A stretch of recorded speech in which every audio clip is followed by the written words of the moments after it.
ये दुरूद क्या है? मैं बता दूं, आपके शहर से हुजूर का शहर तकरीबन 3000 किलोमीटर के फासले पर है। दुरूद पढ़ने से क्या होगा? यही फासले खत्म हो जाते हैं। आप अगर गरीब हैं, दुरूद पढ़ते हैं तो फिर गरीब नहीं रहते। आपका वजूद अगर अदम के साए में होता है तो दुरूद पढ़ के वो वजूद के साए में। बेशक हक है।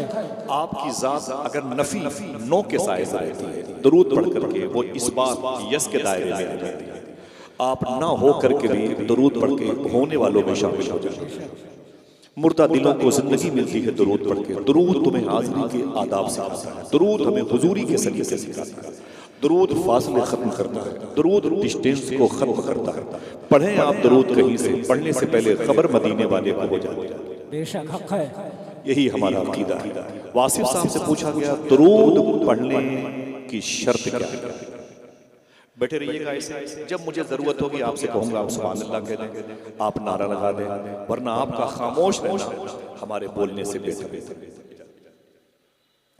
वासिफ साहब से पूछा गया दुरूद पढ़ने की जो शर्त है वो क्या क्या? तवज्जो है। दुरूद पढ़ने की शर्त क्या है? तो वासिफ साहब फरमाते हैं दुरूद पढ़ने की एक शर्त है। कितनी? बोले एक ही आदमी बोलेगा। दुरूद पढ़ने की एक शर्त है। बोले वो एक शर्त क्या है? बोले दुरूद पढ़ने की एक शर्त ये है कि दुरूद पढ़ने वाला और जिस पर दुरूद पढ़ा जाए दोनों का जमाना एक होना चाहिए। रिवर्स करूं, दुरूद पढ़ने वाला और जिस पर दुरूद पढ़ा जाए दोनों का जमाना एक होना चाहिए। हमें आपसे सलाम करना है, आपका होना जरूरी है और मेरा भी होना जरूरी है। समझ रहे हैं आप? आपको किताब पढ़ने का शौक है, आपका भी होना जरूरी है, किताब का भी होना जरूरी है। आपको साइकिल से बाइक से कहीं जाना जरूरी है तो आपका भी होना जरूरी है, बाइक का भी होना जरूरी है। दुरूद पढ़ने की वासिफ साहब फरमाते हैं शर्त ये है कि दुरूद पढ़ने वाला यानी आप, ये मुबारक जमात, दुरूद पढ़ने वाला और जिस पर दुरूद पढ़ा जाए दोनों का जमाना एक होना चाहिए, तब तो दुरूद पढ़ना चाहिए। उसने कहा इसका मतलब है कि हम दुरूद ना पढ़ें। क्यों? कहा हुजूर तो 1400 साल पहले आए थे, हम तो 1400 साल के बाद आए हैं, दुरूद ना पढ़ें। तो वासिफ अली वासिफ फरमाते हैं ये सच है कि तुम हुजूर के जमाने में नहीं थे, लेकिन ये भी हकीकत है हुजूर तो तेरे जमाने में है। बेशक हक है, हक है। सुभान अल्लाह, सुभान अल्लाह। जरा मोहब्बत से कह दो सुभान अल्लाह, सुभान अल्लाह। हुजूर तो तेरे जमाने में। बेशक ये ईमानियात का हिस्सा है, ये इत्तेकाद का हिस्सा है। हमें सबूत देने की जरूरत नहीं पड़ी। ये दिल से आवाज आई, अपने हाथों को उठा लो। मुबारक जमात ने अपने हाथों को दुआया कलमात बना के सर पे रखा। दुरूद पढ़ने की शर्त है तुमको और हुजूर को एक जमाने में, हुजूर के जमाने में आप नहीं लेकिन हुजूर तो तेरे जमाने में। पूछा क्या हुजूर है? कहाँ है? कहा सबूत क्या है? तो आप फरमाते हैं चांद निकलता है, यही इस बात का सबूत है कि कोई है जिसकी वजह से निकलता है। सूरज चमकता है, सूरज की रोशनी नजर आती है, इसका मतलब कोई है जिसकी वजह से नजर आती है। बगैर पिलर के आसमान रुका हुआ, इसका मतलब कोई है जिसकी वजह से रुका हुआ। इन्हीं को मेरे इमाम ने फरमाया हुजूर कायनात की जान है, फैसला हो चुका, जान है तो जहां। समझ रहे हैं? मेरे शेख हुजूर सैयदी अशाह सूफी सुल्तान मियां शाह साहब किबला से पूछा गया दुरूद पढ़ने का तरीका क्या? कोई है जो सुभान अल्लाह कहता है? सुभान अल्लाह, सुभान अल्लाह। तवज्जो रखिएगा, बहुत ज्यादा मेहनत करनी है आपको। जब भाई असद साहब आएंगे, जाकिर भाई और जावेद भाई की निजामत होगी, और अभी थोड़ी सी अपनी ताकत बचा के रखें। आहिस्ता आहिस्ता मीठी आवाज में बोलिएगा, कहीं ऐसा ना हो कि मेरी बातें दब जाएं आपके जो है इस बुलंद आवाज के आहंग के साए। पूछा गया सूफी साहब से दुरूद पढ़ने का तरीका क्या? दुरूद पढ़ने का तरीका क्या है? आप कहते हैं दुरूद पढ़ने का एक तरीका। बोले वो क्या? आप फरमाते वही तरीका है जो हुजूर ने इरशाद फरमाया। बोले हुजूर ने क्या इरशाद फरमाया? बोले वही तरीका है दुरूद पढ़ने का जो नमाज पढ़ने का। मैंने पूछा हुजूर नमाज पढ़ने का तरीका क्या? बोले खातिमुन नबीय्यीन सल्लल्लाहु अलैहि वसल्लम सय्यदुल कौनैन सल्लल्लाहु अलैहि वसल्लम ने इरशाद फरमाया ऐसे नमाज पढ़ो या तुम खुदा को देख रहे हो या खुदा तुम्हें देख रहा है। ठहर जाए, मैं जुमला रिवर्स करता हूँ, याद करना है, कल होटलों पे बताना है आपको। इन उलमा की मौजूदगी में ये बात नशर हुई थी। एक बहुत अच्छी बात एक कुत्ते से बदतर इंसान ने मेरे शहर में बयान की थी। वो फरमाते हैं कि दुरूद पढ़ने का जो तरीका है वही तरीका ये वो तरीका है जो नमाज पढ़ने का है। नमाज पढ़ने का तरीका क्या है? तो आप फरमाते हैं कि हुजूर ने इरशाद फरमाया, ऐसे नमाज पढ़ो या तुम खुदा को देख रहे हो या खुदा तुम्हें देख रहा है। फरमाते हैं दुरूद पढ़ने का यही तरीका है, ऐसे ही दुरूद पढ़ो या तुम नबी को देख रहे हो या नबी तुम्हें देख रहे हो। सुभान अल्लाह, सुभान अल्लाह। नारे तकबीर, नारे रिसालत, मसलके आला हजरत, उलमाए अहले सुन्नत, नारे तकबीर। सुभान दुरूद तुम्हें हुजूर की बारगाह तक पहुंचाएगा, दुरूद हुजूर के दरबार तक पहुंचाएगा। दुरूद तुम्हें बाबुल सलाम, बाबुल बकी, बाबुल निसा, बाबे जिब्रील, खोखे सिद्दीक अकबर, मवाजिह मुस्तफ़ा, कदम नाज़ मुस्तफ़ा, बाबे फातिमा, बाबे आयशा तक पहुंचाएगा। जरा मोहब्बत से कोई एक शख्स बोल दे सुभान अल्लाह। तकरीबन कई सालों से दुरूद के हवाले से मैं ये बात बताता हूँ। आज मैं आपके पैरों को चूम करके, इसलिए कि इन्हीं पैरों की पाकीज़ा सरहदों के ऊपर आप बैठे बैठे। यासिर भाई बहुत बहुत मुबारक और इन उलमाए किराम का बैठना मुबारक हो। ये बातें मैंने बहुत बयान की हैं और जो भी बातें मैंने बयान की और अल्हम्दुलिल्लाह जिनके हाथों का लम्स मेरे लिए बख्शिश की खुशबुएं अता करेगा। मैंने जो बातें बयान की अब तक अपनी ज़िंदगी में 30 साल दौर में बिलखुसूस सैयदना शेख के हवाले से वो भी सुन लें। बिलखुसूस हुजूर महबूब सुब्हानी, खुद रब्बानी, शहबाज़ लाज़कानी, क़िंदीले नूरानी, हैकले सुलेमानी, सैयदना शेख अब्दुल कादिर जिलानी के हवाले से बातें रिकॉर्ड हो रही हैं। जिम्मेदार उलमा हैं। मैं बयान करना चाहता हूँ, हर नुक्ते, हर ज़बरज़ेर, हर कातो सकनात का मैं वाहिद जिम्मेदार हूँ। मैदान महशर में इस हवाले से मुझसे सवाल किया जाए। समझ रहे हैं? खुदा की कसम, हुजूर सैयदना शेख का जो मर्तबा है वो तो सूफी साहब फरमाते हैं, जैसे लोग कहते हैं कि हुजूर गौस पाक का ये मर्तबा है, जैसे औलिया हुजूर गौस पाक का ये मर्तबा है, जैसे बड़े बड़े मुहद्दिसीन और फुक़हा कहते हैं कि सैयदना शेख का ये मर्तबा है। ज़ाहिरी तौर पर जो सैयदना शेख के मर्तबे के बारे में कहते हैं, सूफी साहब फरमाते हैं उस हिसाब से मर्तबा छोटा है। गौस पाक उससे भी बुलंद, सैयदना शेख उससे भी बुलंद। जो बातें मैंने कही, अभी मेरे भाई ने बात की, सुन लें। मैंने एक बात बयान की थी, वो आप याद कर लें। तकरीबन 4 या 5 साल पहले 11वीं शब की सैयदना शेख की बारगाह में बगदाद शरीफ बाबू शेख में था। हालांकि अभी मैं आया हूँ बगदाद शरीफ से इसी नवंबर के। सरकार गौस पाक ने करम किया तो इंशाल्लाह 1.5 महीने के बाद सरकार मौला अली की विलादत पर भी हाजिरी हो जाए, मेरी ख्वाहिश। इसीलिए जलसों में हाजिरी करता हूँ, इन उलमा की दुआएं मिल जाएं, कुछ पैसे मिल जाएं जो बगदाद जाने के काबिल हैं। तो मैंने एक बात बयान की थी, वो सुन लें। जिम्मेदार लोग बैठे हुए हैं, इख्तलाफी बातें मेरे मिजाज में नहीं है। मैं जिस दरसगाह में झाड़ू लगाता हूँ वहाँ तो कुत्तों की, ठीक है। हुजूर सैयदना शेख के बारे में एक बुजुर्ग थे, तुर्की से तशरीफ आए थे, सहने कादरी बैठे हुए थे, बड़े बड़े उलमा बैठे हुए थे, तुर्की के बुजुर्ग थे। उनसे पूछा गया, जो हुजूर गौस पाक की बारगाह में जिस्म के साथ औलिया जो जिंदा हैं, जो गौस पाक की बारगाह में आते हैं तो उनका काम क्या होता है, वो यहाँ क्या करते हैं जो हुजूर गौस पाक की बारगाह में आते हैं। तो तुर्की के उस बुजुर्ग ने फरमाया था, जो जिस्म के साथ जिंदा हैं वो औलिया जब गौस पाक की बारगाह में आते हैं तो गौस पाक के मेहमानों की लेटरिन साफ करते हैं। ये जुमले उनके, ये जुमले गौस पाक की बारगाह में कहे गए। और अल्हम्दुलिल्लाह रब्बिल आलमीन, मैं ये जानता हूँ, पहचानता हूँ, मेरे इमाम ने जो कहा वो सच कहा। शुक्र के जोश में जो है वो तुझे चाहिए, खिद्र के होश से पूछे कोई रुतबा। हजारों टेलीफोन मेरे पास लोग कहते हैं, भाई आसिफ भाई ये बात कहाँ से बयान की? भाई ठीक है, इस किताब से मैंने बयान की, इस किताब से बयान की।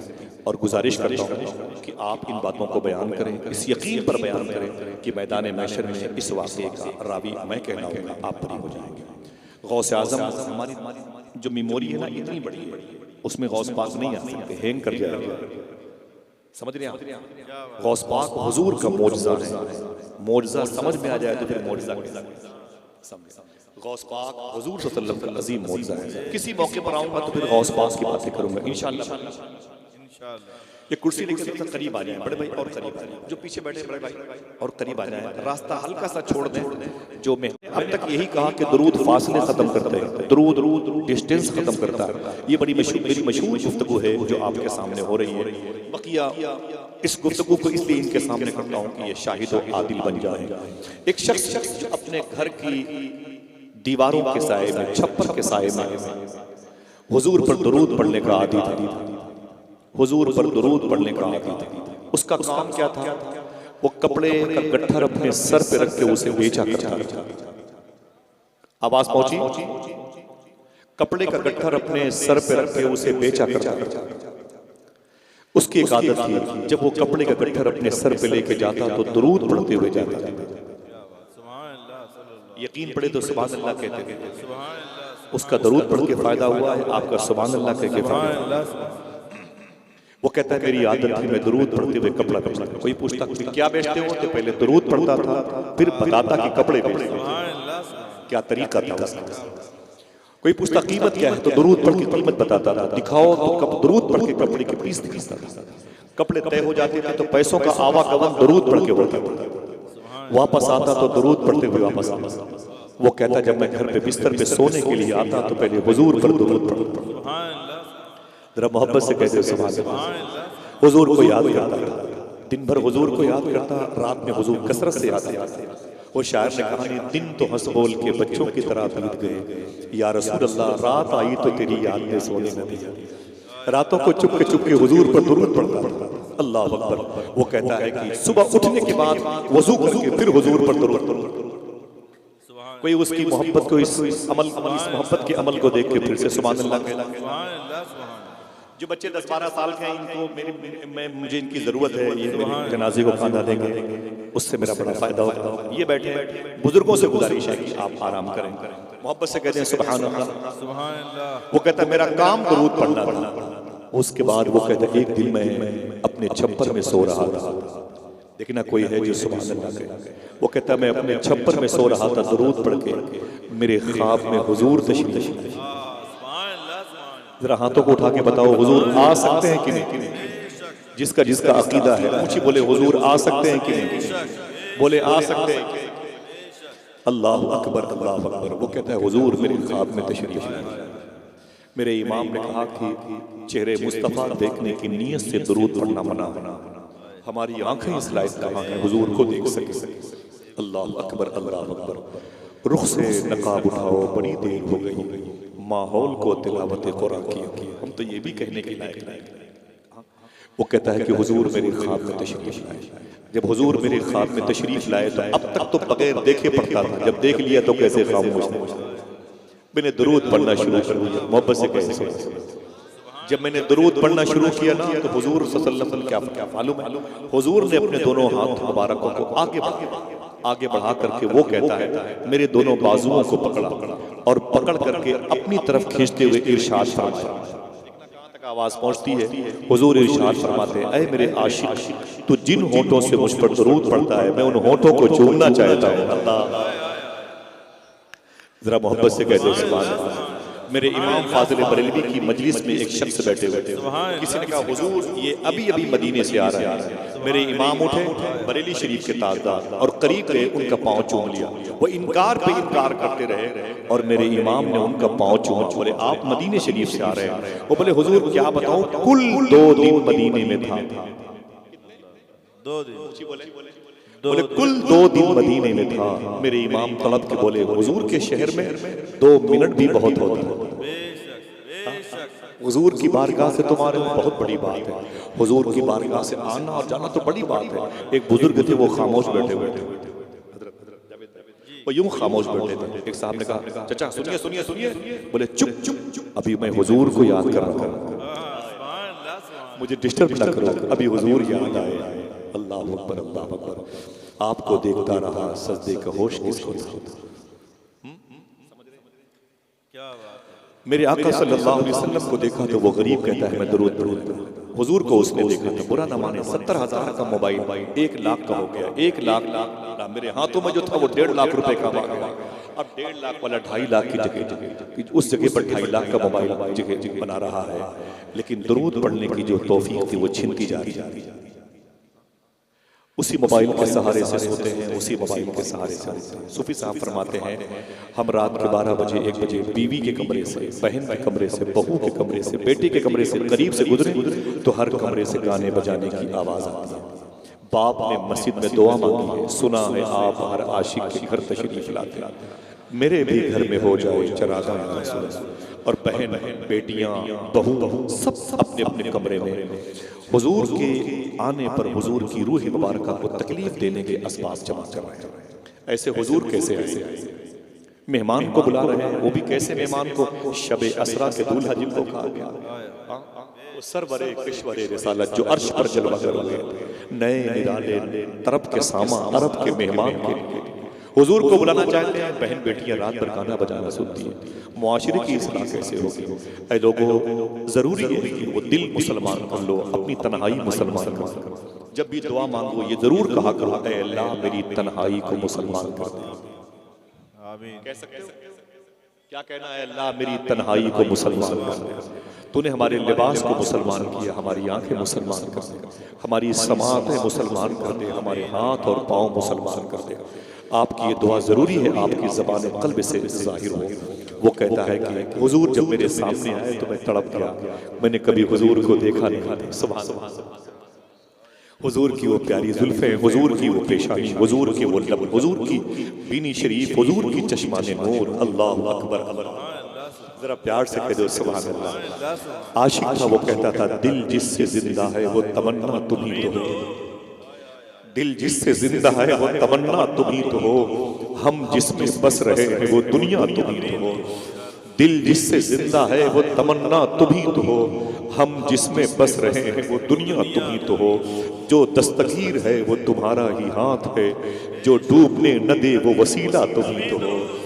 आका करीम के हुस्न के बारे में हमने पूछा नहीं किसी से, वरना सारी चीजें जवाबात की सूरत में मौजूद है। आप जब कभी हुस्न हुजूर के मुताले के लिए आप तड़पेंगे तो आपकी बिस्तर से आवाज आएगी, आका मुरहार सिंगार तुम्हीं से है, बगियन में बहार तुम्हीं से। हमने अपनी लौ नहीं लगाई हुजूर की बारगाह। वो गरीब था लेकिन कामयाब हो गया। हमने 70 लाख रुपए का घर बनाया लेकिन कभी हुजूर नहीं आए। उसकी झोपड़ी थी, उसकी झोपड़ी में हुजूर आ गया। समझ गए? वो कहता है कि मैं तड़प गया, दरूद पढ़ता रहा। हुजूर मेरे बाजुओं को अपनी तरफ खींचते हुए फरमाया, ना मैं तेरी इन होठों को चूमूंगा जिन होठों से तू मुझ पर दरूद पढ़ता है। मैंने कहा ना ना हुजूर, मेरे होठ नापाक हैं, ये गुनहगार के होठ हैं, आपके होठ बड़े प्यारे हैं। अगर हुजूर करम हो जाए, मेरे इमाम का ये शेर हुजूर की ज़ियारत के मौके पर यूं पढ़ना, पतली पतली गुले कुद्स की पत्तियां इन लबों की नज़ाकत पे, लाखों सलाम, इन लबों की नज़ाकत पे, लाखों सलाम, बोले नज़ाकत पे लाखों सलाम। वो कहता है मैंने कहा हुजूर मुझे माफ कर दे। आपको जगाना हुआ तो जिब्रील ने अपनी पेशानी आपके तलवे नूर से मस की। आप अपने काफूरी होंठ से मेरे होंठ को क्यों चूमेंगे, ये होंठ गुनहगार के। हुजूर फरमाते ना ना मैं तेरी इन होठों को चूमूंगा। वो कहता है मैं डर रहा था, हुजूर मुझे अपनी तरफ खींच रहे थे। मुझे लगा कि अब बस अब हुजूर मेरे होठों को चूम ही लेंगे, तो मैंने अपना चेहरा घुमाया। जैसे मैंने अपना चेहरा घुमाया, हुजूर के दोनों होंठ मुबारक मेरे गाल पे चिपक गए। सुभान अल्लाह, जरा मोहब्बत से कह दो सुभान अल्लाह। सुभान अल्लाह। वो कहता है मेरे गाल पे चिपक गए। जब मेरे गाल पे चिपक गए तो मुझे ठंडक महसूस हुई। जब ठंडक महसूस हुई तो मेरी नींद खुल गई, मैं नींद से जाग गया। जब जागा तो मैंने क्या देखा, मेरी झोपड़ी महक रही। सुभान अल्लाह। उलमाए किराम की आमद है। नारे तकबीर, नारे रिसालत, इस्लाह मुआशरा कॉन्फ्रेंस, फैज़ान सरकार गौसे आज़म, अज़मत गरीब नवाज, मुहाफ़िज़ान मसलक आला हज़रत, दुआ करे अल्लाह इन उलमा जो आए हुए हैं, जो पहले से जो अब आ रहे हैं, अल्लाह सलमान आगे बैठे उलमा किराम से गुजारिश करता हूँ तशरीफ़ लाए। अल्लाह फ़लस्तीन के बच्चे बच्चियों पे करम फरमाए।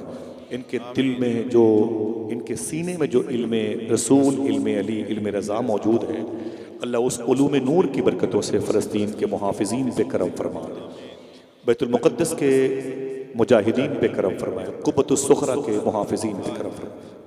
आगे बैठाइए। उलमा किराम से गुजारिश है, मैं मादरत चाहता हूँ, मुझे कुर्सी पर बिठा के रखा है आप सबके होते हुए, इसलिए मैं माफ़ी चाहता हूँ। ज़रा मोहब्बत से कहते हैं लब्बैक या रसूल अल्लाह, या रसूल अल्लाह, लब्बैक या रसूल अल्लाह, लब्बैक या रसूल। दिल जिससे जिंदा है वो तमन्ना तुम ही तो हो। हम जिसमें बस रहे हैं वो दुनिया तुम ही तो हो। जो दस्तगीर है वो तुम्हारा ही हाथ है, जो डूबने न दे वो वसीला तुम ही तो हो। आक़ा करीम सल्लल्लाहु अलैहि वसल्लम वो कहता है कि जैसे हुजूर, मुझे लगा कि अब बस हुजूर मेरे होठों को चूम ही लेंगे। मैंने अपना चेहरा घुमाया, हुजूर के दोनों होठ मेरे गाल पे चिपक गए। जब गाल पे चिपक गए तो मुझे ठंडक महसूस हुई। जब ठंडक महसूस हुई तो मैं नींद से बेदार हो गया। जब मैं जागा तो मैंने क्या देखा, मेरी झोपड़ी महक रही थी। ऊँची बोले महक सकती है कि नहीं? जब जिक्र खुशबूदार है तो कदम रखने पर वो घर कितना खुशबूदार होगा। बू पे चलते हैं भटकने वाले। वो कहता है मेरी झोपड़ी महक रही थी। मैंने शुक्र के सजदे किए, अपने घर से निकला। फजर की नमाज के बाद एक गली से मोहल्ले के लोगों ने दौड़ा के पकड़ा, बोले हमें ठहरना भाई ठहरना। मैंने कहा क्या बात है?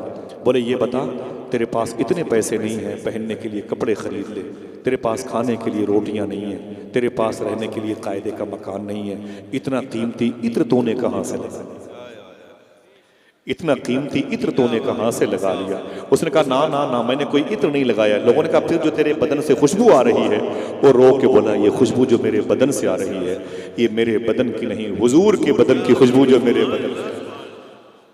अल्लाह अकबर, अल्लाह अकबर। मेरे आका सल्लल्लाहु अलैहि वसल्लम की बारगाह में अगर हुजूरी आप चाहते हैं, हाजिर बाश होना चाहते हैं, अपने कल्ब को हुजूर की नाले शरीफ की मवाजा शरीफ के करीब रखना चाहते हैं तो दुरूद पढ़ने की आदत डालें। अपनी तन्हाई को पाक करें, अपनी तन्हाइयों को मोमिन व मुसलमान करें। आका करीम की बारगाह नूर व करम में हदियत तबरीक पेश करें। अल्लाहुम्मा सल्ली अला सय्यदना व शफीअना व नबीना व मौलाना नूरिका मुहम्मद व इतरतिही व बारिक वसल्लिम बिअदद कुल्लि मालूमिन लक। मैंने अभी कल या परसों इस इलाके के एक मजलिस में शिरकत की थी और वहाँ पर उस जलसे का टाइटल था अम्मी खदीजा के नाम से। एक शादी के मौके पर मैंने तकरीबन 1.25 घंटे अम्मी खदीजा और हुजूर की शादी का जिक्र किया। आज मैं ये मुआशरे की इस्लाह का टाइटल है, मैं हुजूर सल्लल्लाहु अलैहि वसल्लम की रहमतुल लिल आलमीन की थोड़ी सी बात करूँगा। अल्लाह फरमाता है वमा अरसलनाका इल्ला रहमतल लिल आलमीन। हुजूर को अल्लाह ने सारे आलम के लिए रहमत बना के भेजा। आलम का लफ्ज़ नहीं, वर्ड का लफ्ज़ नहीं, आगे यस लगा हुआ है, आलमीन का लफ्ज़ है। सारे आलम का के लिए हुजूर को अल्लाह ने रहमत बना के भेजा। सुभान अल्लाह। इस ज़मीन के लिए भी हुजूर रहमत है, आलम नासूत के लिए, आलम लाहूत के लिए, आलम जबरूत के लिए, आलम मलकूत के लिए, आलम हाहूत के लिए और ये अर्ज़ के लिए, फलक के लिए, हर मखलूक के लिए, ज़मीन के ज़र्रे ज़र्रे के लिए अल्लाह ने अपने हबीब को रहमत बना के भेजा। ये हमारे एतक़ाद का हिस्सा है, हमारे ईमानियात का हिस्सा है। आइए बात करते हैं, ये जो पीछे माएँ बहनें बैठी हुई ना, पता नहीं इनके ऊपर क्या शामियाना वगैरह है कि नहीं, मैं माफ़ी चाहता हूँ। इनकी गोद में जो बच्चे हैं, बच्चे इनकी गोद में आने से पहले इनके शिकम में थे, इनके पेट में थे। समझ रहे हैं आप? वो बच्चे इनके पेट में थे। पता है आपको, जब मोहब्बत मुस्तफ़ा, निज़ाम मुस्तफ़ा, आइन और आर्टिकल जो हुजूर का है, उस सिस्टम से जब मियाँ बीवी इकट्ठा होते हैं तो बाप की पुश्त से पानी का वो कतरा माँ के शिकम में आता है जिससे बच्चे होते हैं। जब वही पानी का कतरा माँ के शिकम में आता है तो माँ के पेट में जब वो आता है तो उसे फरिश्ते अपने हाथ में लेके अल्लाह की बारगाह में जाते हैं। कहते ऐ मेरे मौला, इस पानी के कतरे को क्या करना है? ख़राब करना है कि इसे बंदा या बंदी, बच्चा या बच्ची बनाना है? अल्लाह फरमाता है इसे मुझे ज़िंदा रखना है। तो फरिश्ते कहते हैं मेरे मौला दूसरा सवाल तेरी बारगाह में, इसको अगर पैदा करना है बंदा बना के, लड़का या लड़की बना के, तो इसकी कब्र कहाँ बनेगी? तो अल्लाह फरमाता है इसकी कब्र नवाबगंज के कब्रिस्तान में, फैज़ाबाद में बनेगी। समझ रहे हैं? तो फरिश्ते सीधे उस पानी के कतरे को लेके उस इलाके की जिसका नाम रब कदीर की बारगाह से अता होता है लेके आते हैं। वहाँ की ज़मीन में उस पानी के कतरे को, जैसे माएँ आटा नहीं गूंथती वैसे उस मिट्टी से उस पानी के कतरे का खमीर तैयार हुआ है। फिर फरिश्ते उसे माँ के पेट में डाल देते हैं। आहिस्ता आहिस्ता 4 महीने के बाद फिर फरिश्तों की मौजूदगी में आहिस्ता आहिस्ता फिर उसके फैलाव के पाकीज़ा वसी कैनवस पर मुहीत उसकी ज़िंदगी के पार्ट्स तैयार होते हैं। उंगलियाँ छोटी छोटी प्यारी प्यारी, और ये दिल, ये गुर्दा, ये जहन, ये तमाम तर आज़ाए मुबारका बिइज़्निल्लाह उस मुसव्विर हकीकी की तस्वीर बन के 9 महीने तक होते हैं। 8, 9, 10 mm की पथरी से माँ बाप चीख पड़ते हैं, पूरा मोहल्ला जाग जाता है, लेकिन माँ के पेट में 2, 2.5, 3 किलो का बच्चा 9 महीने तक मुस्कुराता रहता है। बच्चे से ज़्यादा माँ मुस्कुराती रहती है। माँ जब डिलीवरी की पोजीशन में आती है, बच्चा पैदा होता है, तो मालूम है साइंसदानों का इस पर इख्तलाफ है। एक साइंसदान ने तो यहाँ तक कह दिया एक बच्चे की पैदाइश पर जो माँ को दर्द होता है, अगर वो दर्द 70 मर्दों को बांट दिया जाए तो इनमें से 70 मर्दों को मौत आ सकती है। समझ रहे हैं, मौतें आ सकती हैं, इतनी तकलीफ होती है माँ को बच्चे की जन्नते वक्त। लेकिन अफसोस है कि यही बच्चा बड़ा होकर अपनी माँ को गालियाँ देता है, अपनी माँ को बुरा भला कहता है, अल्लाह अकबर, अपनी माँ को कोसता है। शादी के मौके पर अपनी बेटी की माँ को सबसे आखिर में मनाने के लिए जाता है और झटके से बात करता है, चल चल चल मैं माफ़ी मांगता हूँ, चल। अपनी माँ से इस तरीके से बेरुखी से बात करते, माफ़ी चाहता हूँ, दुआ करें आप सबकी माएँ जिंदा हों तो जब भी घर से बाहर निकला करें उसका हाथ चूम के निकला करें, इंशाअल्लाह। बात नहीं बनेगी, हाथों को उठा के बताएं जिनकी माएँ जिंदा हैं, जिनकी माएँ जिंदा हैं बताएं इंशाअल्लाह। जब घर से निकलेंगे तो अपनी माँ का हाथ चूम के निकलेंगे इंशाअल्लाह बोले। हाँ, आप इस पर शर्म ना महसूस करें, हया ना महसूस करें। शायर ने कहा था कि साथ लेता जा सफ़र में काम आएगा तेरे, माँ का एक लफ्ज़ दुआ मुश्किल कुशा हो जाए। मेरा टॉपिक माँ नहीं है, मेरा टॉपिक हुजूर की रहमतुल आलमीन ही है, इतना ही काफ़ी। और अगर माँ का इंतकाल हो गया हो तो उसकी कब्रों पर जाया करो, आज भी तुम्हारा इंतज़ार करती है। समझ रहे हैं? सूफी साहब फरमाते हैं कि अगर एक कब्रिस्तान में 100 मुर्दे हों, तुम्हारी माँ तुम्हारे बाप वहाँ पे दफन हो, तो सिर्फ ये सोच के वहाँ मत जाओ कि यहाँ पर मेरी माँ मेरे बाप दफन है, बल्कि ये सोच के जाओ कि यहाँ 100 मुर्दे हैं तो इस कब्रिस्तान में 100 मरतबे मदीने वाले आका तशरीफ ला चुके हैं।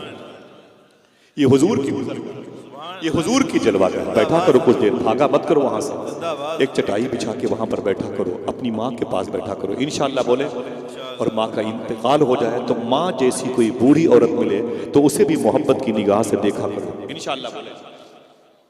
मेरे आका देखिए तमाम तरह सियासी लोग भी आए हैं, मैं सबकी मोहब्बतों का इस्तकबाल करता हूँ, दुआ करता हूँ अल्लाह सबको इहदिनस सिरातल मुस्तकीम पर चलने की तौफीक अता फरमाए।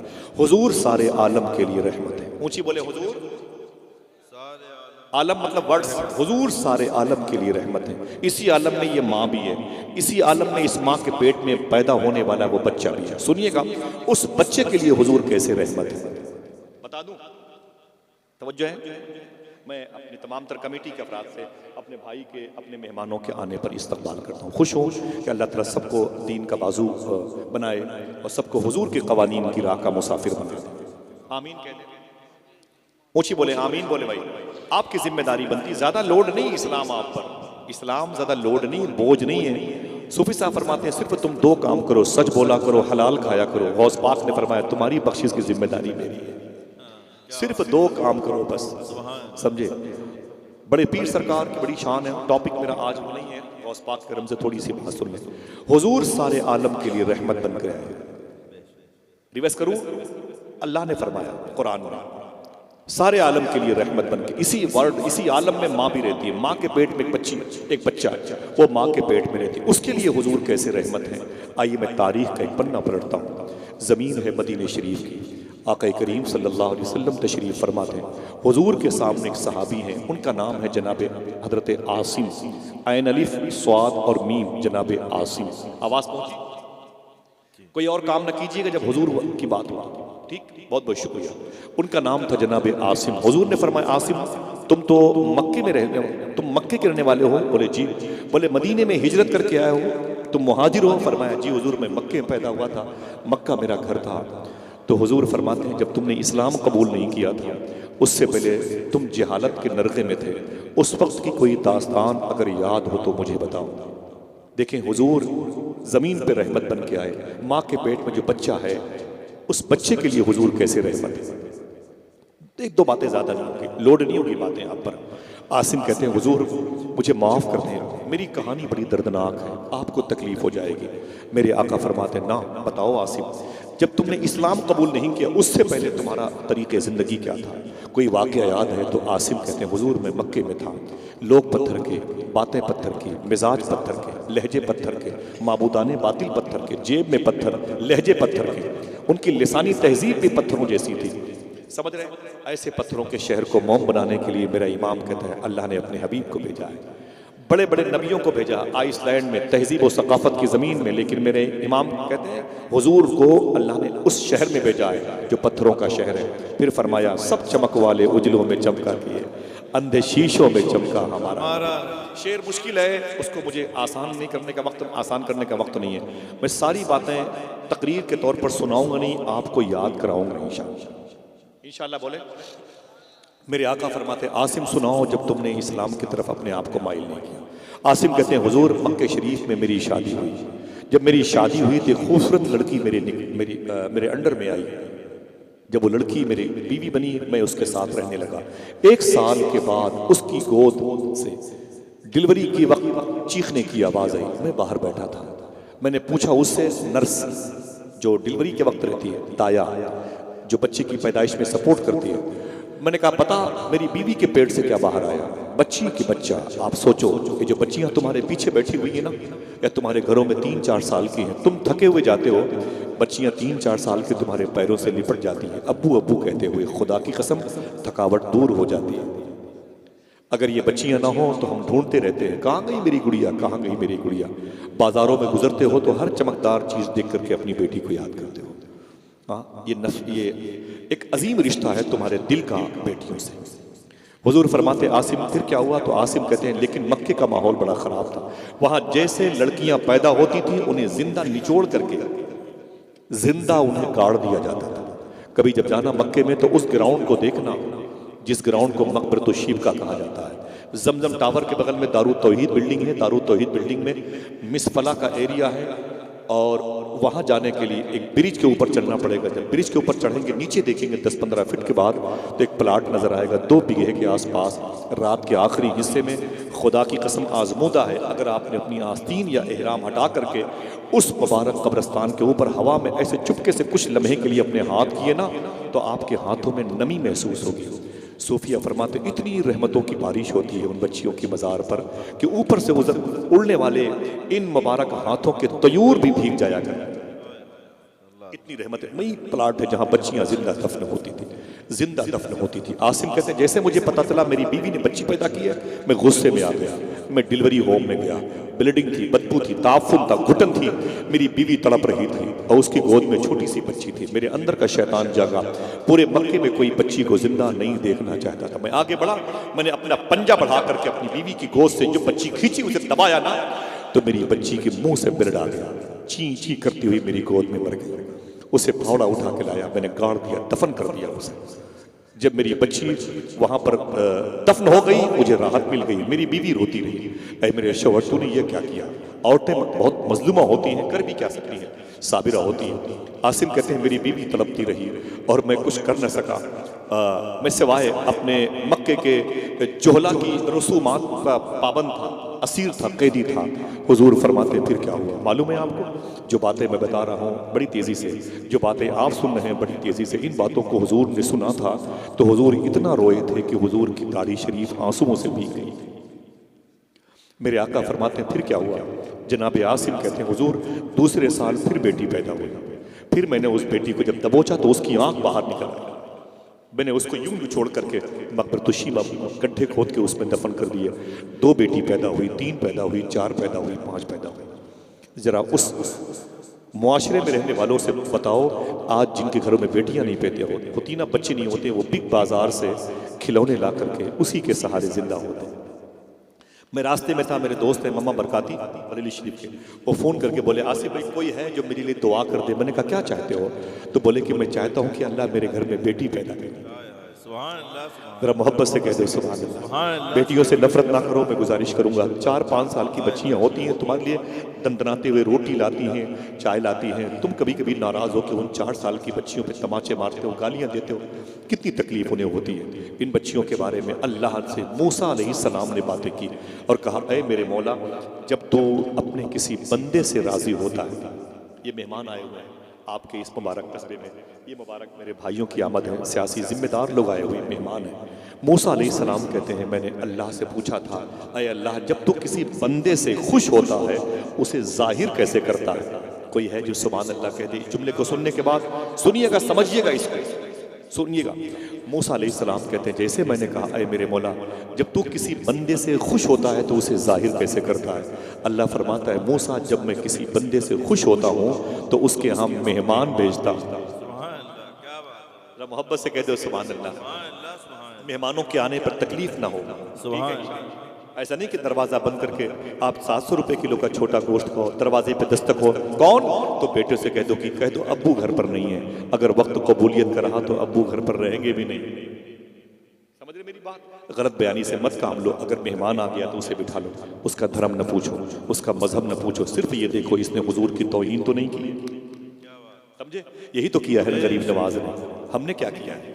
झगड़ा लगा के रखा है। कोई चोट खा के सड़क पे पड़ा हुआ है, हम पहले ये पूछते हैं कि हिंदू है कि मुसलमान। गरीब नवाज ने क्या किया है मालूम है आपको? मैंने पूछा था सूफी साहब की वजह से, ख्वाजा साहब की तालीम पर 90 लाख लोगों ने हुजूर की गुलामी इख्तियार की। बेस रीजन सबब क्या है आप मालूम फरमाते हैं? गरीब नवाज का मिजाज क्या था? अजमेर में अगर कोई हिंदू भाई की लड़की जवान होती, उसकी शादी की फिक्र उसके बाप से ज्यादा गरीब नवाज को रहा करती थी। हमें की लोड बने हुए हैं मुल्क में, दूसरों को दिखा दिखा के खाते हैं। चौराहे पर बैठ जाएंगे और ब्रांडेड जूते पहन के यूं गरीबों को दिखाएंगे। सूफी साहब फरमाते हैं माँ अगर बीमार हो जाए तो थोड़ी सी 10-20 100 रुपए की चीजें ले जा करके चौराहे पर खड़े हो जाया करो। रिक्शा वालों को, जूते में पालिश करने वालों को और किसी गरीब के बच्चों को आप दे दिया करो। उनका मजहब न पूछा करो, हो सकता है तुम्हारे हलाल पैसों की वजह से अल्लाह उसे दीन मुस्तफ़ा की तौफीक अता फरमाए। हम तो खिदमत करते नहीं हैं। मालूम है, हम तो हर बात में पूछते वो किस मजहब का है, वो किस धर्म का मानने वाला है। ऐसे ही दीन फैल गया। आज समेट कर रख दिया हमारी बदअखलाकी ने, समेट कर रख दिया हमारी बुखालत और कंजूसी ने। सरकार गौसे आजम रज़ी अल्लाह 5000 ईसाई और यहूदियों को कलमा पढ़ाया है। कितने? दिक्कत बोलने में कितने? 5000। हम 5 आदमी को मिसवाक का तरीका नहीं बताते। हमारे पास जो बैठता है नमाजी होता है तो बेनमाजी हो जाता है, सच बोलने वाला होता है तो झूठ बोलने लगता है। ये हमारी सोसाइटी है। हमारे बच्चे गैरों के मोहल्ले में जाते हैं तो गैर मुस्लिम औरतें कहती हैं जवान बेटियों से, बेटी अंदर चली जाओ लुटेरे आ रहे हैं। और पहले ये होता था अगर कोई आपके पड़ोस में गैर मुस्लिम होता था, वो बिजनेस करने के लिए कहीं जाता था तो वो अपने दोस्तों से कहता था यार मैं जाना चाहता हूँ बिजनेस करने के लिए, लेकिन मेरी मजबूरी है कि अपनी जवान बेटी को कहाँ छोड़ूं। तो उसका दोस्त कहता था तेरे मोहल्ले में कोई मुसलमान नहीं है क्या? वो कहता है, तो वो कहता था कि अपनी जवान बेटी मुसलमानों के घरों में डाल दो, अपनी बेटी से ज्यादा वो तेरी बेटी का ख्याल रखेंगे। तब दीन 1400 साल में यहां तक पहुंचा है। समेट के रख दिया हमारी बदअखलाकी ने। दुआ करो अल्लाह हमें गरीब नवाज वाला दीन समझने की तौफीक अता फरमाए। आमीन। हाथों को उठा के आमीन बोलो। ये मुआशरे की इस्लाह का मामला है। अगर खिला के खाओगे तो कामयाब रहोगे, दिखा के खाओगे तो ड्रॉप कर दिया, पिला के आप पियोगे तो कामयाब रहोगे, और अगर दिखा के पियोगे तो बीमार पड़ जाओगे। सूफी साहब फरमाते हैं जिस दरवाजे पर कुत्ते भूखे सो जाते हैं, जिस दरवाजे पर कुत्ते भूखे सो जाते हैं, उनकी तीसरी चौथी नस्लें भूखी रहेंगी जमीन पर। फरमाते हैं जिसके दरवाजे इतने मोटे होते हैं फकीरों की सदाएं अंदर नहीं जाने पाती हैं, उनके घरों के बच्चे हमेशा बीमार रहते हैं। समझ रहे हैं? दुआ करो अल्लाह हमें खिदमत की तौफीक अता फरमाए। पेट्रोल में डीजल में वसूल कर लो मेरे भाई, अल्लाह तुम्हें खिदमत वाले दीन की राह का मुसाफिर बना दो। आमीन कह दो। हुजूर सल्लल्लाहु ताला अलैहि वसल्लम का ये मुबारक दर्दमंद दिल देखे आप। मेरे आका रो रहे हैं। जनाब आसिम कहते हैं कि आका मेरी 5 बच्चियां पैदा हुई। कितनी? 5। अच्छा, इनमें से आप में से किसी की बच्ची है? हाथ उठा के बताएं। बच्चियां हैं माशाल्लाह, मुबारक हो। तादाद बहुत कम है बच्चियों की भाई, बच्चियों के बाप की तादाद कम है। हाँ, दुआ किया करो। मैंने गौस पाक की बारगाह में 5-6 साल पहले कहा था हुजूर मुझे एक बेटी अता फरमाइए, अल्लाह से कह के अता फरमाइए। गौस पाक कहते हैं मैं खुदा नहीं, मैं रसूल नहीं, लेकिन खुदा और रसूल तक पहुंचने का सबसे मजबूत जरिया खुदा की कसम करम हुआ बिइज़्निल्लाह बतौफ़ील रसूल अकरम सल्लल्लाहु अलैहि वसल्लम। मेरे आका शेख की बारगाह की दुआ थी, मेरे घर में बेटी पैदा हुई। मुझे पूरे करबला में एक किरदार है मखदूमा सुकैना का, जिसको हम अपने यहाँ सकीना कहते हैं। अरब ग्रामर में उन्हें सुकैना का, वो मुझे बड़ा पसंद है। उनकी मज़ार शरीफ दमिश्क में है। मखदूमा ज़ैनब और सकीना की क़यामगाह करबला में है। मैं अभी वहाँ रह के आया हूँ, तो मुझे वो किरदार बहुत पसंद है। मैंने अपनी बेटी का नाम मखदूमा सुकैना के नाम पर रखा है। मेरी दुआ है कि तुम्हारे हर घरों में अल्लाह बेटियाँ अता फरमाए। इन उलमा की जो छोटी छोटी कलील तनख्वाहें रहती हैं, उस तनख्वाहों में इजाफे के लिए ज़रूरी है कि बेटियों की आमद की दुआ करें। अल्लाह घरों में बरकतें अता फरमाए। मालूम है क्या कहा मूसा अलैहिस्सलाम ने? अरे मेरे मौला तू किसी बंदे से खुश होता है तो अल्लाह फरमाता है उसके मेहमान पैदा करता हूँ। फिर फरमाया मूसा अलैहिस्सलाम ने अच्छा ये बता मेरे मौला, जब तू किसी बंदे से और ज्यादा खुश होता है तो उसे कैसे जाहिर करता है।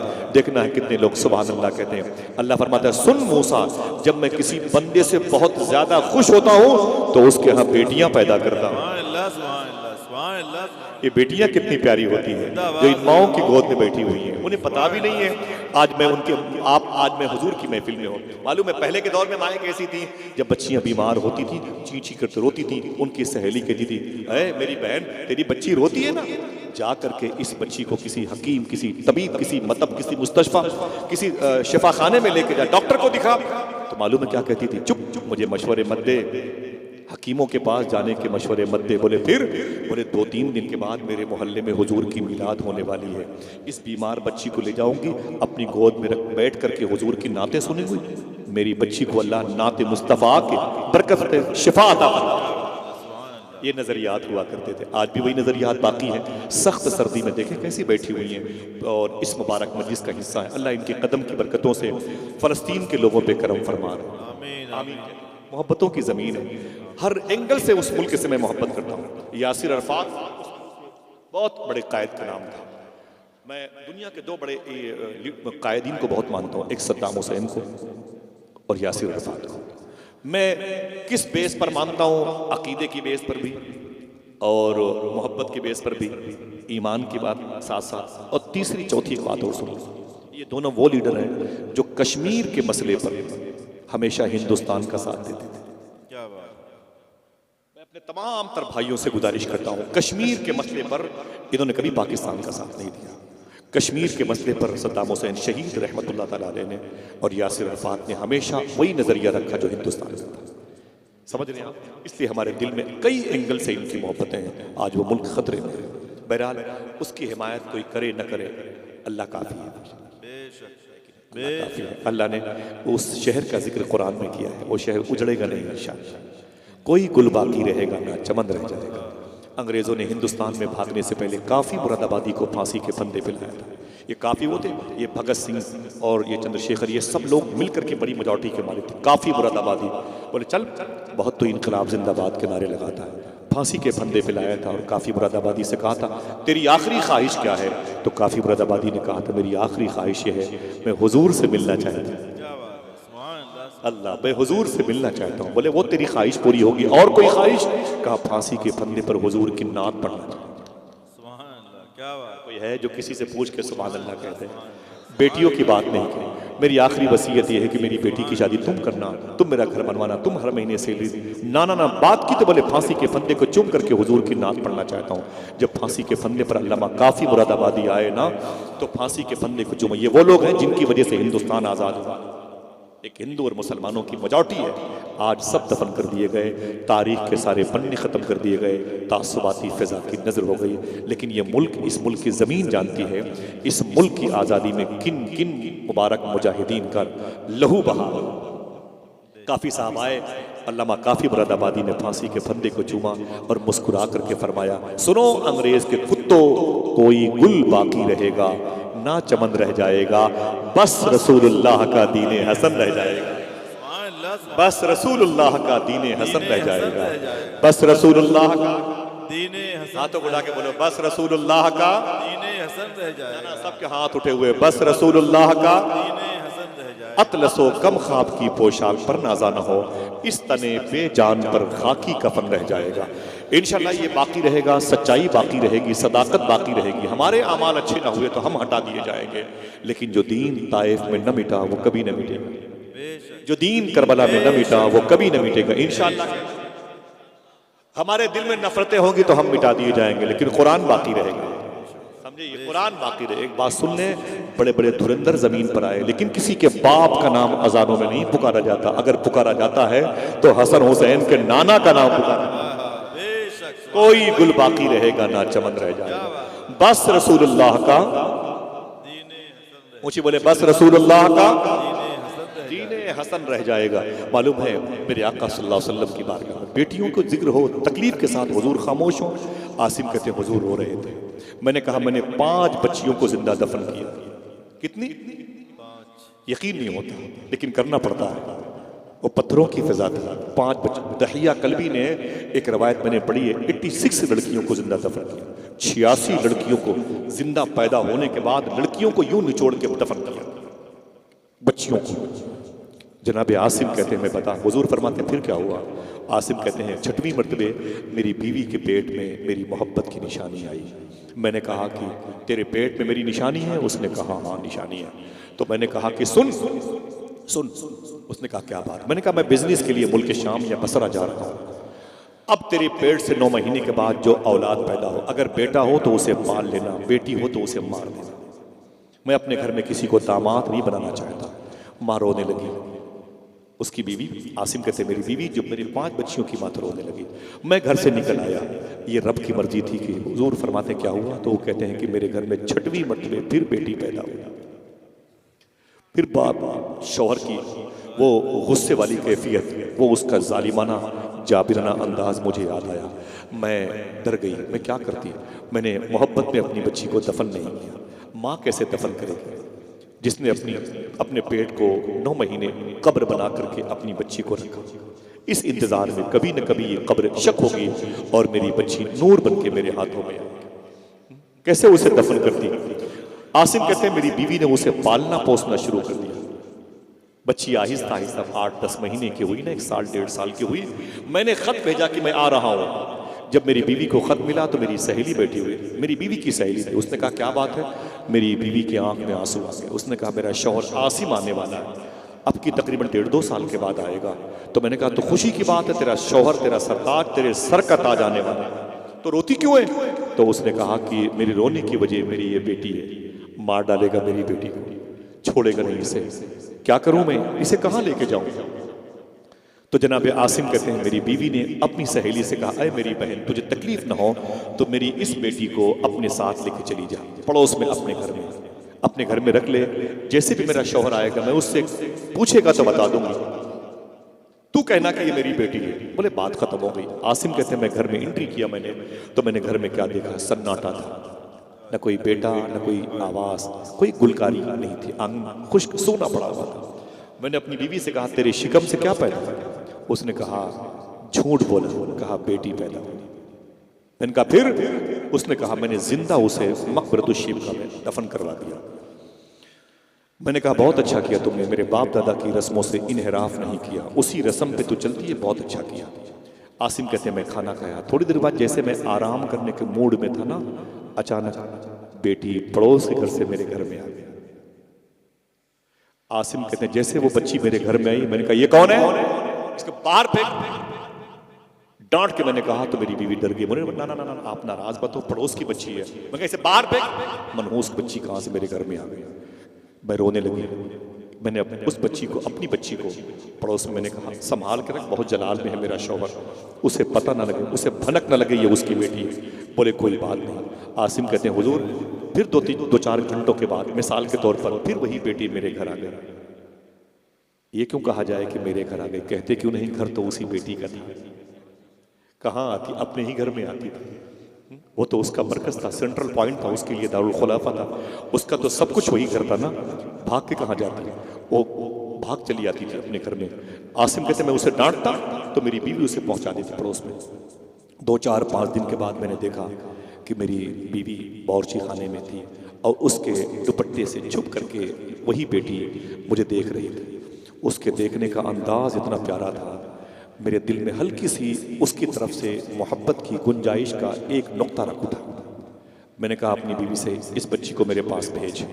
उसने कहा नाराज मत हो, मैं इसे वापस कर दूं। मैंने कहा ना ना ना मेरे पास भेज। जब मैंने उस बच्ची को अपने करीब लाया ना तो मुझे और ज्यादा वो अच्छी लगी। 1.5-2 साल की वो बच्ची मेरे करीब आई। जब मैंने उसे सीने से लगाया तो आसिम कहते हैं जो ठंडक मुझे कभी महसूस ना हुई वो पहली बार महसूस। मैंने कहा ये बेटी किसकी है? उसने कहा ये पड़ोस की है। मैंने कहा कि उससे कह दो कि मेरे घर में उसे छोड़ दिया। आज पहली मरतबा इस बेटी की अपने सीने से लगा के मुझे राहत महसूस हुई है, मुझे फरहत, मेरे कल्ब को सुकून मिला है। आहिस्ता आहिस्ता आसिम कहते हैं मैं उस बेटी से अटूट मोहब्बत करने लगा। बाजारों से उसके लिए सामान खिलौना लेके आता था, उसके लिए सारी चीज़ें। वो बच्ची मेरे घर में आती जाती थी, कई दिन से मेरे सीने पर सो जाती थी। मुझे भी ठंडी नींद आती थी, बहुत राहत मिलती थी। आसिम कहते हैं एक दिन मैं रो रहा था, उस बेटी को सीने से लगा के। मेरी बीवी ने कहा रोते क्यों? तो मैंने कहा मैंने 5 बच्चियां जिंदा दफन किया है। मुझे क्या पता था बच्चियां बाप के लिए कितना सुकून का सामान है। काश मेरी एक बच्ची भी जिंदा होती तो मैं उसे पाल लेता, मैं उसे न मारता। आज पता चला है कि एक बेटी जब इतना सुकून देती है तो 5 बेटियां कितना सुकून देती हैं। मैंने बहुत बड़ा जुल्म किया है अपनी ज़ात पर। मुझे इससे मोहब्बत हो गई है, इस बच्ची से याद आती है मेरी 5 बच्चियाँ। आसिम कहते हैं मेरी बीवी ने देखा कि जब पत्थर लोहा सब यूँ समझ लें जैसे तवा गर्म है, तो मैंने सच्चाई का हथौड़ा गिरा दिया। मैंने कहा इस बच्ची से आपको मोहब्बत हो गई है? उसने कहा हाँ मुझे मोहब्बत हो गई है। मैंने कहा कि अगर नाराज़ ना हो तो बताऊँ? मैंने कहा बताओ। तो आसिम कहते हैं मेरी बीवी ने कहा ये आप ही की बेटी है। हुजूर बैठे थे, मुस्कुरा उठे, बोले फिर क्या हुआ? आसिम कहते हैं मैं लिपट गया अपनी बीवी और अपनी बच्ची से, खूब रोया जी भर के। मैंने कहा है मेरी बीवी, तूने मुझ पर एहसान किया है, मेरी ज़िंदगी की उम्रें बढ़ा दी, मेरी खुशियों की जुल्फें बढ़ गई। इस बच्ची का ये पता कर कि ये तेरा खून है, तेरा ब्लड है, तेरे जिस्म का हिस्सा है। लेकिन ऐ मेरी बीवी, खबरदार किसी मक्के में किसी शख्स को एहसास न हो कि आसिम बेटी पालता है, वरना लोग मुझे मार देंगे, ताना दे के मुझे मार देंगे। आसिम कहते हैं मैं खुद बहुत खुश होता था जब घर आता था। मेरी बेटी सो भी जाती थी, मैं उसे जगाता था और अपनी बच्ची के मुंह चूमता था, उसके होठों से प्यार करता था, अपने सीने से लगाता था। लेकिन कब तक राज दिल का आईना है, उसको छुपा कर रखो वरना टूट जाएगा हर जगह दिखाने से। उनकी मोहब्बत इतनी ज्यादा बढ़ गई ना कि ये बात लीक कर गई, मक्के में फैल गई। आसिम कहते हैं मुझे दोस्तों ने बुलाया, बोले जरा मैं क्या बात है? बोले सुन, पता चला है कि तू बेटी पालता है। खबर फैल गई, वो राज न रहा, वो राज मुनकशिफ जाहिर हो गया। मुझे मेरे दोस्तों ने बहुत डांटा, बोले जालिम तेरा समाजी बाईकाट हो जाएगा। आसिम अपने बाप दादा की रस्में छोड़ता है, 5 बच्चियों को जिंदा दफन करने वाला, इतना डर कैसे गया? बेटी पालता है, किसी को दामाद बुला के अपने घर लेके आएगा, तुझे शर्म नहीं आती? तूने ये क्या किया? कहा मुझे इतना टार्चर किया, इतना टार्चर किया, इतना टार्चर किया। हुजूर फरमाते फिर आसिम कहते हैं मेरे अंदर का शैतान जाग गया, मेरे अंदर का जो शैतान था वो जाग गया। मैं गुस्से से भर गया, मैं तमतरात के साथ बड़े ही गुस्से में अपने घर की तरफ आया। और आने के बाद जब मैंने दरवाजे पर एक लात मारी, दरवाजा खुल गया। आंगन में गया तो मैंने क्या देखा? मेरी बीवी बैठी हुई है, उसकी रान पर मेरी बेटी लेटी हुई है, उसकी जुल्फों में मेरी बीवी कंघी कर रही है, उसके जुल्फों को संवार रही है। मैं गुस्से से भरा हुआ था। मैं आंग गया और अब मैंने अपना हाथ बढ़ा करके अपनी बच्ची के बालों को यूं पकड़ के उठा लिया। जब बच्ची मेरे हाथों में झूल गई ना तो चीख पड़ी। मेरी बीवी मेरे पैरों से लिपट गई, बोले मेरे शौहर ये क्या कर रहे हैं? आप तो इससे मोहब्बत करते हैं, बगैर इसके खाना नहीं खाते, सो जाती है जगाते हैं, इससे प्यार करते हैं, आज इस बच्ची के साथ क्या सलूक करें? मैंने कहा चुप चुप, इसे मैं मार दूंगा, इसे मैं छोड़ूंगा नहीं, इसे जिंदा दफन कर दूंगा। मेरे घर में कोई मेहमान दामाद बन के कैसे आएगा? ना मुझे गवारा नहीं है, मेरे बाप दादा की रस्मों के खिलाफ है। हुजूर फरमाते फिर क्या हुआ? आसिम कहते मैं लेके आगे गया, फावड़े उठाए ना, मेरी बीवी ने मेरे पैर पकड़ लिया, मैंने एक लात मारी, बीवी का सर फट गया। मैं आगे बढ़ा, जैसे अपनी बेटी को घसीटते हुए मैं लेके जा रहा था। अचानक पीछे से आवाज आई, आसिम खबरदार इसे मारना नहीं, आसिम खबरदार इसे मारना नहीं। आसिम कहते मैं डर गया, जमीन फट सकती है, आसमान गिर जाएगा, मौत का फरिश्ता शायद मेरे पीछे ताक़ुब में हो। मैंने पीछे मुड़ के देखा, आवाज थी, आवाज देने वाला कोई न था। मैं कांपने लगा, ये इससे पहले आवाज कभी नहीं आई थी, वो आवाज आज बार बार आ रही थी। मेरी बच्ची रो रही थी, अब्बू मुझे क्यों आप परेशान कर रहे हैं? आप क्यों परेशान हो रहे हैं? दोपहर में क्यों मुझे घसीटते हुए लेके जा रहे हैं? मेरा कसूर क्या है? मैं उसे घसीटता रहा, आवाज आती रही, आसिम इसे मारना नहीं, आसिम खबरदार इसे मारना नहीं, इसे दफन मत करना आसिम खबरदार। आसिम कहते हैं मैं गुस्से में भरा हुआ था और उस अपनी 2-3 साल की बच्ची को घसीटते हुए लेके जा रहा था। जब मैं लेके गया मकबरा शिव का, उस मैदान में मैंने गड्ढा खोदना शुरू किया, तो जब मिट्टी उड़ उड़ करके आसिम कहते हैं मेरे जुब्बे पर, मेरे लिबास पर पड़ती थी, मेरी छोटी सी बच्ची खड़ी होकर के उस जुब्बे को की मिट्टी को साफ करती थी। अब्बू क्या बात है, आप इतनी तकलीफ में क्यों हैं, नाराज क्यों हैं, अपना लिबास क्यों गंदा कर रहे हैं? मैं उसे डांट देता था। जनाब आसिम कहते हैं मतलब भर का गड्ढा हुआ तो मैंने अपनी बेटी को उठाया, उठा करके उस गड्ढे में पटक दिया। एक पैर से मैंने उसकी गर्दन पे रखा और एक पैर से मैंने अपना बैलेंस बराबर किया। हुजूर रोने लगे, हुजूर की रेश मुबारक भीगी, आंसू मुबारक हुजूर के दामन मुबारक पे आए, मेरे आका की आंख में आंसू। फरमाते आसिम फिर क्या हुआ? आसिम कहते हैं सरकार मैंने उस बच्ची पर मिट्टी डालना शुरू किया, बच्ची चीखती रही, उसने कहा मेरे बाप मेरा कसूर क्या है, मैंने कौन सी चीज़ तलब कर ली है जो आप दे नहीं सकते हैं, मैंने क्या मांगा है जो आप नाराज़ हो गए, मैंने आपसे कौन सी फरमाइश की है, अरे मेरे अब्बू मेरा कसूर क्या है। जब बच्ची को यकीन हो गया कि उसकी नहीं सुनी जाएगी, उसने आहिस्ता आहिस्ता मिट्टी में डूबते हुए उसने अपनी पलकें रब की तरफ की, रब की बारगाह में, आंखें धसी हुई थी उसकी मिट्टी में, छोटी सी मेरी गुड़िया अब मौत के मुंह में जा रही थी। आसिम कहते हैं मेरी बच्ची की पलकें खड़ी हो गई, उसने गोया रब से कहा ऐ मेरे मौला मैं सिनफे नाजुक हूँ, मैं बच्ची हूँ, मैं तेरी बंदी हूँ, मैंने तुझसे कहा नहीं था मुझे पैदा कर, मैंने कोई फरमाइश नहीं की मुझे पैदा करने की, मैंने कोई अपनी तमन्ना जाहिर नहीं की, तेरी मर्जी तेरी शान तेरी रजा थी, तेरा मंशा था, तूने मुझे पैदा किया। देख मेरे मौला तूने मुझे पैदा किया है और तेरे बंदे मुझे किस तरह इस कदर जिल्लत के साथ दफन करते हैं, इतनी मशक्क़तों के साथ मेरी रूह निकल रही है। ऐ मेरे मौला मुझे माफ़ कर दे कोई ख़ता हो, और ऐ मेरे मौला मेरी दुआ है तेरी बारगाह में अगर ये रस्म इस शहर में बाकी है तो इस रस्म का एंड हो जाए, इसका खात्मा हो जाए। आसिम कहते हैं मेरी बच्ची की उस उचटती हुई पलकों से आवाज आई थी, ऐ मेरे मौला भेज दे इस शहर में कोई ऐसा इंसान जो इस जुल्म की रस्म की कलाई को मोड़ने वाला हो, जो लोगों के दिलों में बच्चियों की मोहब्बत डालने वाला हो, जो लोगों के दिलों में अपनी औलाद से मोहब्बत का अजीम शान चराग रोशन करने वाला हो। भेज दे मेरे मौला ताकि किसी माँ की गोद सुनी न हो। ऐ मेरे मौला वो नाम लेके बोलती रही, अचानक उसकी आवाज़ दब गई, मैं घर वापस आया, उजड़ गया मेरा घर, मेरी बीवी के लहजे बिगड़ गए, वो पागलों जैसी सोच की हो गई, मैं उजड़ गया, मैं खुदकुशी करता, मैं तो आवारा घूमता था मक्के में, लेकिन आया का आप मक्के में तशरीफ लाए, आपका दामन मिला तो मेरे कल्ब को राहत मिली, आप न मिलते तो मेरी दुनिया भी चली जाती, मेरी आखिरत भी चली जाती। लेकिन इतना बता दे ऐ अल्लाह के रसूल, वमा अरसलनाका इल्ला रहमतन लिल आलमीन, हुजूर सारे आलम के लिए रहमत है। इसी आलम में ये माँ भी है जिसकी गोद में वो बच्ची है, उस बच्ची के लिए हुजूर कैसे रहमत है। इतनी देर की कहानी में ये बात समझ में आएगी। वो कहते हैं आसिम हुजूर मुझे सिर्फ इतना बता दे, 5 बच्चियों को मैं अपने घर से घसीट करके लाता रहा, निचोड़ के लाता रहा, जिंदा मारता रहा, लेकिन कभी वो आवाज नहीं आई जो आवाज 6वीं बच्ची के दफन होने के वक्त आई, जो गैबी आवाज आती थी, आसिम खबरदारी से मारना नहीं, आसिम खबरदारी से मारना नहीं, आसिम खबरदारी से मारना नहीं, मारना नहीं आसिम। ये बता दे मेरे आका वो आवाज क्यों आती थी। हुजूर इतना रोए थे, हुजूर की अश्कबारी देख करके जनाब आसिम ने जुमला कहा, इसे याद रखिएगा, और अगर हो सके तो इस जुमले को सुनने से पहले अपने हाथों को उठा के बोले लब्बैक या रसूल अल्लाह।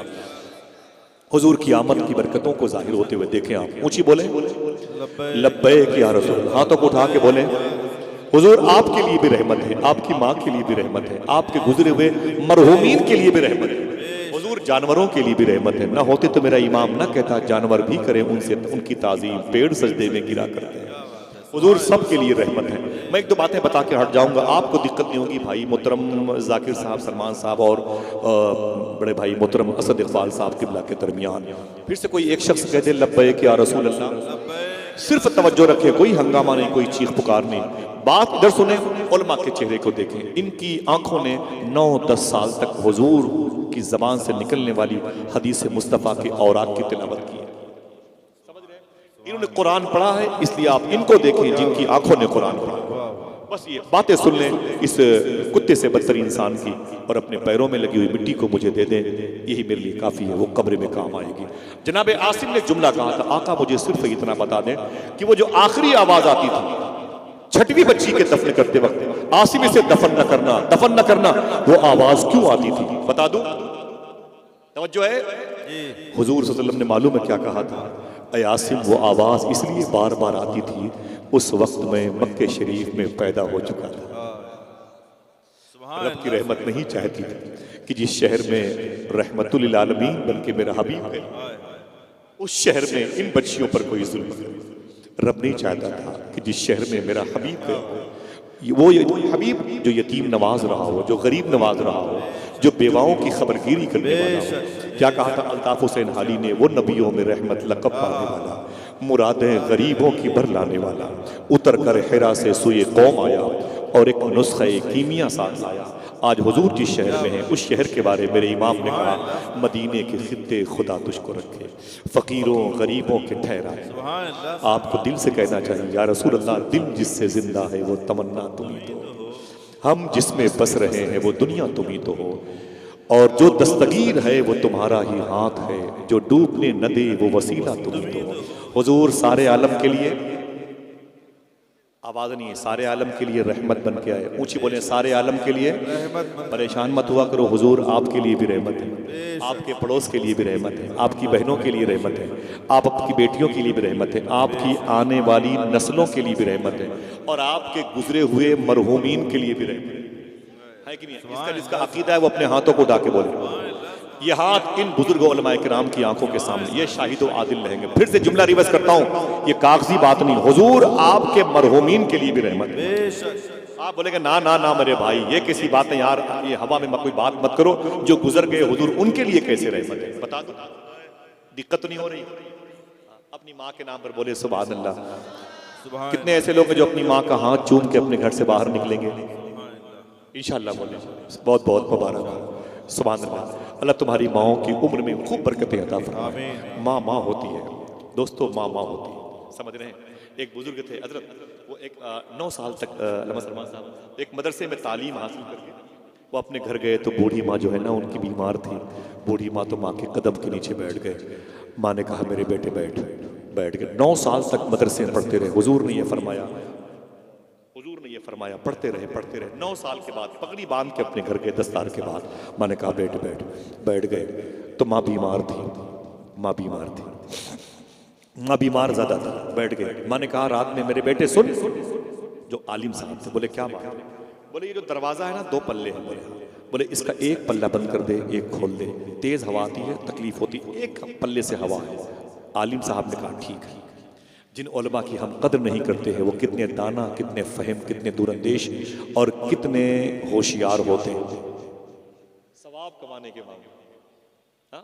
सवाब कमाने के मामले में कितने होशियार होते हैं। समझ रहे, ये मदरसे की चटाई और पिटाई के दौर से गुजरने वाले, समझ रहे हैं आप कितने खुशकिस्मत होते हैं। वो आलिम साहब कहते हैं मेरी माँ ने कहा जावेद भाई ये 2 पल्ले हैं, एक पल्ले बंद कर दे, एक खोल दे। आलिम साहब कहते हैं मैं उठ के गया, मैंने एक पल्ले को, दाहिने पल्ले को बंद कर दिया और बाएं को खोल दिया। जब आके बैठा तो दिल से आवाज आई, तूने दाएं को बंद किया है, बाएं को खोला है। पता नहीं माँ ने बाएं को बंद करने के लिए कहा हो और दाएं को खोलने के लिए।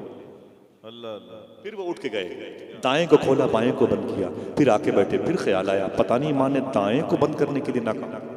क्या बात। फिर गए करीब में, रात भर कभी दायां बंद करते, कभी बायां, कभी दायां, कभी बायां, ऐसे खटखट करते रहे। सुबह को फजर की अजान की आवाज़ आई, माँ की आंखें खुल गई। माँ ने कहा बेटे फजर की अजान हुई?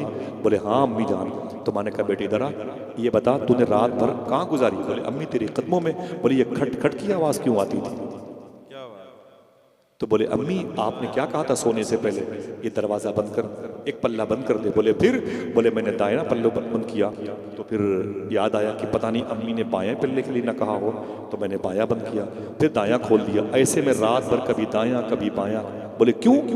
बोले सिर्फ आपकी मोहब्बत में, कि पता नहीं मेरी माँ ने किस पल्ले के बंद करने की बात की। माँ ने इतना कहा, माँ ने कहा मेरे बेटे तूने ये कहाँ सीखा?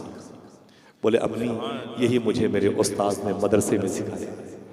बोले तेरे उस्ताद ने 9 साल तक तुझे जो सिखाया है तू उस तालीम को लेके मेरे कदम तक आ गया है। अब मैं तुझे जो सिखाती हूँ वो तुझे कहाँ पहुँचाएगी, देख मेरे चेहरे की तरफ। आलिम साहब कहते हैं तुम मुझसे पूछते हो कि मैं मौलवी आलिम से वली कैसे बन गया। सुनो, आलिम बन के घर गया, वली कैसे बना सुन। मेरी माँ ने कहा अब मेरे चेहरे को देख। जब मैंने अपनी माँ के चेहरे को देखा, मेरी माँ किबले की तरफ खड़ी थी, हजारों किलोमीटर दूर का फासला था मेरे घर से, मक्का काबा। कहते लेकिन जैसे मैंने अपनी माँ के चेहरे की तरफ देखा तो मेरी माँ का चेहरा नहीं था, घर की दीवार भी नहीं थी, पड़ोसी के मकान भी नहीं थे, फिर मेरा घर नहीं था, मुझे अपने घर से एक काबा शरीफ नजर आ रहा था, काबे की दीवारें नजर आ रही थी, वो मुतजीम, वो हतीम, वो बहारें, वो मिजाब रहमत, रुकन शामी, रुकन यमानी की बहारें नजर आ रही थी। और आवाज आई तूने मदरसे की तालीम से माँ की खिदमत की है, जा तुझे माँ की खिदमत की वजह से मैंने अपना दोस्त बना लिया। माशरे की इस्लाह के लिए इससे बड़ा कोई अमल नहीं, अपनी माँ की खिदमत किया करो इंशाअल्लाह। कोई तकलीफ कारोबारी तो अपनी माँ से कहा। तुम 50,000 रुपए आमिलीन को देते हो, 2 अच्छी बात है, लेकिन उनको जो इखलास की बात जब नमाजों का वक्त होता है तो तुमसे कहते हैं नमाज पढ़ के जाना, तुमसे ये कहते हैं कि सच बोला करो कामयाब रहोगे, तुमसे ये कहते हैं झूठ बोलोगे तो बेकार हो जाओगे, ताबीज़ का असर भी खत्म हो जाएगा। समझ रहे हैं आप, आपकी जिम्मेदारी बनती है आप अपनी माँ की खिदमत करें, कामयाब हो जाएंगे। टॉपिक थोड़ा सा आगे है। हुजूर आपके गुजरे हुए लोगों के लिए भी रहमत है। हाथों को उठा के बोलो, थक गए आप लोग, मुझे बहुत अच्छा लगा। और मैं जावेद भाई बहुत बहुत मुबारकबाद पेश करूंगा।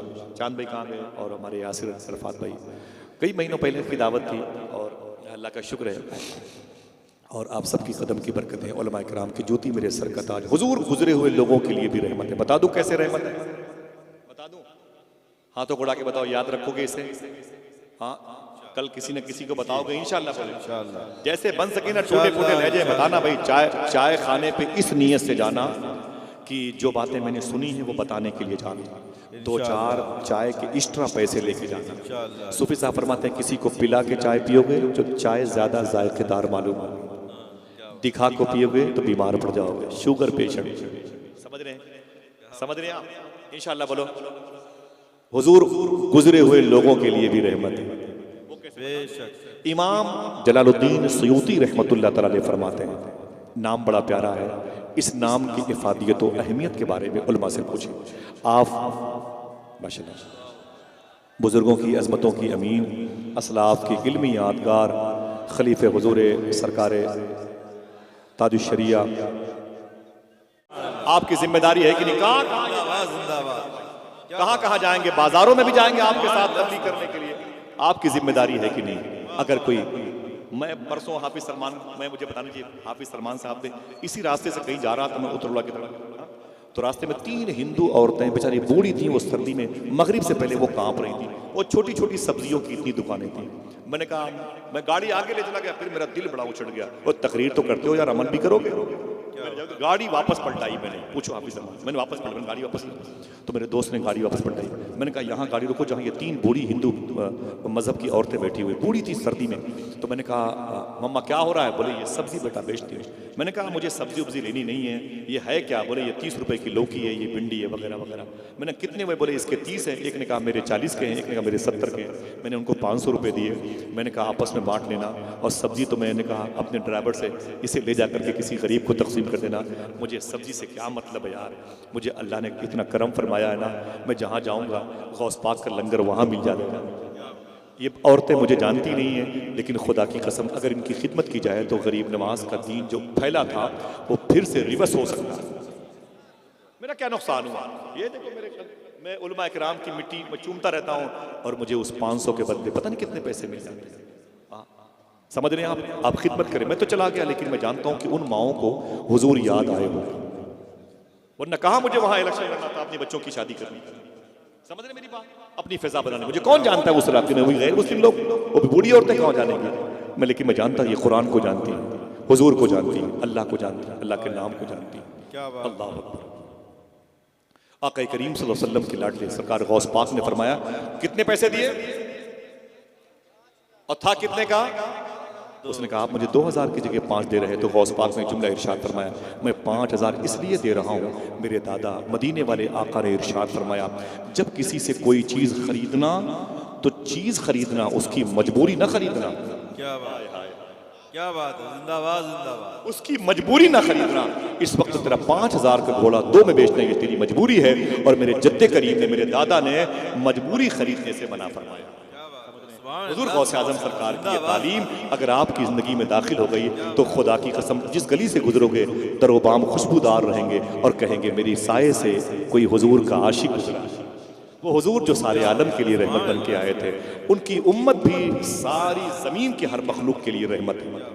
हम सबको गरीब नवाज के मिशन की राह का मुसाफिर बनाए, इस मुबारक जश्न को कबूल फरमाए। अभी या इससे पहले या इसके बाद या आज की रात जो भी बात मेरी ज़बान से शरीयत के खिलाफ निकली हो, मैं आपको तौबा करता हूँ, गवाह बनाता हूँ। अस्तगफिरुल्लाह रब्बी मिन कुल्लि ज़ंबी व अतूबु इलैह, अस्तगफिरुल्लाह कुल्ल ज़ुनूबी या सत्तार या गफ़्फ़ार, बिहक़्क़ि हज़रत मुहम्मद मुस्तफ़ा सल्लल्लाहु अलैहि वसल्लम व बिहक़्क़ि सय्यदना शेख अब्दुल क़ादिर जिलानी। ज़रा हाथों को उठा के बोलो लब्बैक या गौसे आज़म, हुजूर सारे आलम के लिए रहमत बन के आए। आइए मोहब्बतों के इस मुबारक माहौल को उजागर करें, इसको लॉन्च करें। जहाँ रहोगे इंशाल्लाह बीमारियों से महफूज रहोगे। जनाब असद इकबाल जिस जलसे में हो, इतनी देर तक मुझे वहाँ माइक पे नहीं ठहरना चाहिए। जनाब सलमान हो, जनाब जाकिर इस्माइली जैसे अजीम सना खां हज़रात हों और इतनी मुबारक शख्सियतें हों, जावेद भाई जैसा अजीम शायर हो, जिनकी नातों को, जिनके अशार को पड़ोसी मुल्क के शोरा पढ़ के करोड़ों रुपए कमाते हों, वहाँ इतनी देर तक बात करना तज़ी औकात के मुतरादिफ है। मैं मादरत चाहता हूँ, इजाज़त दीजिए, फिर किसी मौके पर मुलाकात होगी। अस्सलामु अलैकुम व रहमतुल्लाहि व बरकातुहू।